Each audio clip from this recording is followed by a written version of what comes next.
जय श्री कृष्ण दोस्तों, आप सबका अपने चैनल पुण्य धर्म में स्वागत है। आज इस वीडियो में आप सब जानेंगे कि आंवला नवमी या अक्षय नवमी 2025 में कब है और इस दिन पूजा का शुभ मुहूर्त कब से कब तक है और इस दिन कौन कौन से योग बन रहे हैं, सब कुछ आप सब इस वीडियो में जानेंगे। वीडियो में अंत तक अवश्य बने रहिएगा। अक्षय नवमी हिंदू धर्म में एक अत्यंत पुण्यदायी और शुभ तिथि मानी जाती है, जो हर साल कार्तिक माह के शुक्ल पक्ष की नवमी को मनाई जाती है। इस दिन का विशेष महत्व आंवला वृक्ष से जुड़ा है, जिसे दिव्य और औषधीय गुणों से भरपूर माना जाता है। मान्यता है कि इस दिन आंवले के पेड़ के नीचे बैठकर लक्ष्मी नारायण की पूजा की जाती है और वहीं भोजन पकाकर सबसे पहले भगवान विष्णु और शिव जी को भोग अर्पित किया जाता है। यह परंपरा न केवल धार्मिक आस्था है, बल्कि प्रकृति के प्रति सम्मान और श्रद्धा भी दर्शाती है। अक्षय नवमी के दिन श्रद्धालु पूरे दिन व्रत रखते हैं और शाम को पूजा अर्चना कर प्रसाद ग्रहण करते हैं। मान्यता है कि इस दिन व्रत कर लक्ष्मी नारायण जी की विधि पूर्वक पूजा करने से घर में सुख, शांति और समृद्धि का वास होता है। यह दिन विशेष रूप से महिलाओं के लिए महत्वपूर्ण होता है, जो परिवार की खुशहाली और कल्याण की कामना से व्रत रखती हैं और आंवले के वृक्ष की पूजा करती हैं। आइए जानते हैं अक्षय नवमी कब है और नवमी तिथि कब से कब तक है। कार्तिक शुक्ल पक्ष की नवमी तिथि प्रारंभ होगी 30 अक्टूबर को सुबह 10:06 पर और नवमी तिथि समाप्त होगी 31 अक्टूबर को सुबह 10:03 पर। उदय तिथि के अनुसार अक्षय नवमी 31 अक्टूबर 2025 दिन शुक्रवार को मनाई जाएगी। अक्षय नवमी शुक्रवार के दिन पड़ रही है, जिससे इसकी शुभता और ही बढ़ गई है, क्योंकि शुक्रवार लक्ष्मी जी का दिन है और इस दिन लक्ष्मी नारायण की पूजा करने से विशेष फल की प्राप्ति होती है।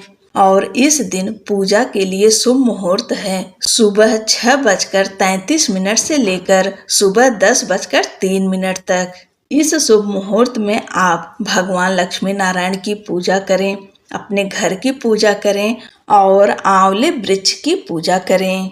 आइए जानते हैं कि इस दिन कौन कौन से शुभ योग बन रहे हैं, जिससे यह तिथि और विशेष हो जा रही है। इस अक्षय नवमी पर कई दुर्लभ और पुण्यकारी योग बन रहे हैं। सबसे पहले वृद्धि योग बन रहा है, जो 31 अक्टूबर की सुबह 6:17 से शुरू होगा और रात भर रहेगा। यह योग समृद्धि और उन्नति देने वाला माना जाता है। इसके साथ ही पूरे दिन रवि योग का भी संयोग रहेगा, जिसमें किए गए कार्य सफल होते हैं और माँ लक्ष्मी की विशेष कृपा प्राप्त होती है। सुबह 10:03 तक शिववास योग भी रहेगा, जो पूजा पाठ और शुभ कार्यों के लिए बेहद फलदायी होता है। इस दिन दो विशेष नक्षत्रों धनिष्ठा और शतभिषा का भी संयोग बन रहा है, जो शांति और समृद्धि के प्रतीक माने जाते हैं। इसके अलावा दो शुभ करण कौलव और तैतिल भी इस दिन उपस्थित रहेंगे।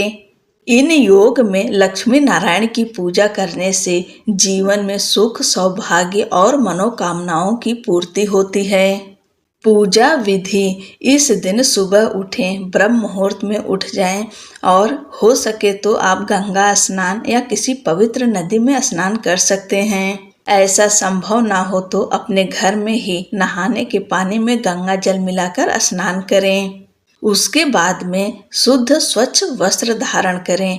आज कोशिश करें कि शुभ रंगों का ही कपड़ा पहने, यानी लाल, पीला, गुलाबी इस तरह के कलर पहने। मेरी बहनें, आज के दिन गुलाबी कलर का आप वस्त्र धारण करिए। शुक्रवार के दिन माँ लक्ष्मी का दिन है। अगर गुलाबी ना हो तो आप लाल कलर का अवश्य पहने। इसके बाद भगवान सूर्य नारायण को जल दें, माता तुलसी की पूजा करें। इसके बाद अपने घर के मंदिर की पूजा करें। इस दिन भगवान विष्णु और माता लक्ष्मी, भोलेनाथ, माँ पार्वती की पूजा विधि विधान के साथ करें। अगर लक्ष्मी नारायण की मूर्ति है तो उन्हें आज के दिन पंचामृत से अभिषेक अवश्य करें। पीले रंग का वस्त्र धारण कराएं, अगर ना हो तो कलावा रूपी वस्त्र अर्पित करें।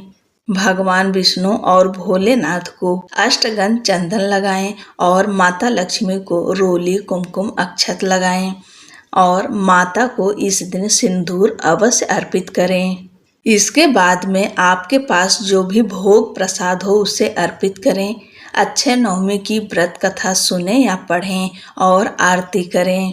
यह सब कार्य आप सुबह कर लें। उसके बाद में आपको आंवले का पेड़ मिले, अगर आसपास हो तो इस दिन जरूर पूजा करें आंवले की। अगर आप अपने घर के गमलों में लगाई हैं तो वहाँ भी कर सकती हैं। सबसे पहले आंवले वृक्ष के नीचे साफ सफाई करें। उसके बाद में गंगा जल और शुद्ध जल, उसमें थोड़ा सा गाय का कच्चा दूध मिलाकर अर्पित करें। आज के दिन आंवले वृक्ष पर कच्चा दूध अवश्य अर्पित करना चाहिए। इसके बाद धूप दीप प्रज्वलित करें। आंवले वृक्ष की विधिवत पूजा करें। रोली, कुमकुम, अक्षत अर्पित करें और माता रानी को सिंदूर अर्पित करें। माना जाता है कि आंवले के वृक्ष में भगवान विष्णु और माता लक्ष्मी का वास होता है, इसलिए पूर्ण रूप से लक्ष्मी नारायण मानकर ही पूजा करें। ये ना समझे कि हम किसी वृक्ष की पूजा कर रहे हैं, नहीं, आप साक्षात लक्ष्मी नारायण की पूजा कर रही हैं। ऐसा भाव रखकर विधिवत पूजा करें। इसके बाद में आप जो कुछ भी भोग के लिए ले गई हैं उसे अर्पित करें। कोशिश करें कि आज के दिन सफ़ेद वस्तु का भोग लगाएं, यानी सफ़ेद मिठाई का भोग लगाएं या फिर सफ़ेद रसगुल्ले होते हैं उसका भी भोग लगा सकते हैं, या फिर अपने घर से कुछ बना कर ले गई हैं उसे अर्पित करें। भगवान विष्णु के लिए पीले पुष्प अर्पित करें, माता के लिए लाल पुष्प, गुलाब का हो, गुड़हल का हो तो अर्पित करें। और अब परिक्रमा करें। परिक्रमा अपने सामर्थ्य के अनुसार करें। 7 परिक्रमा करें, 21 परिक्रमा करें, 11 करें या 108 भी कर सकते हैं। कच्चा सूत ले लें, उसे लपेटकर उसी से फेरी लगाई जाती है, यानी परिक्रमा की जाती है। अगर कच्चा सूत ना हो तो आप कलावा भी ले सकते हैं। माना जाता है कि आज के दिन आंवले वृक्ष की पूजा करना और वृक्ष के नीचे ही दान देना, ब्राह्मण को भोजन कराना बहुत ही शुभ होता है। अगर आपके यहाँ कोई ब्राह्मण हो जो आंवले के वृक्ष के नीचे भोजन कर सके तो जोड़े से, यानी पति पत्नी को साथ में भोजन कराएं, उन्हें दान दक्षिणा दें। अगर ऐसा संभव ना हो तो आप दान निकाल कर रख दीजिए, बाद में दे दीजिएगा। और इस दिन ध्यान रखिएगा कि आज के दिन आंवले के वृक्ष की कोई भी टहनी, पत्ती ना तोड़ें। कोशिश करें कि सारी पूजा आपकी संपन्न हो जाए। जब वहाँ से चलने लगें तो वहाँ पर कुछ प्रसाद खाकर या कम से कम जल ही पीकर पेड़ के नीचे से तब आप अपने घर आएं। ऐसा करने से शुभ फल की प्राप्ति होती है। आज के दिन माना जाता है कि आंवले के वृक्ष के नीचे भोजन बनाकर और वहीं खाना चाहिए, लेकिन आज के समय में ऐसा संभव नहीं है कि आंवले के वृक्ष के नीचे भोजन बनाया जा सके, इसलिए आप कम से कम कुछ वहाँ खाकर पानी पीकर ही आएं। आशा करती हूँ कि जानकारी आप सबको पसंद आई होगी। और दोस्तों, चैनल को लाइक शेयर करें, सब्सक्राइब करना ना भूलें। जय माँ लक्ष्मी।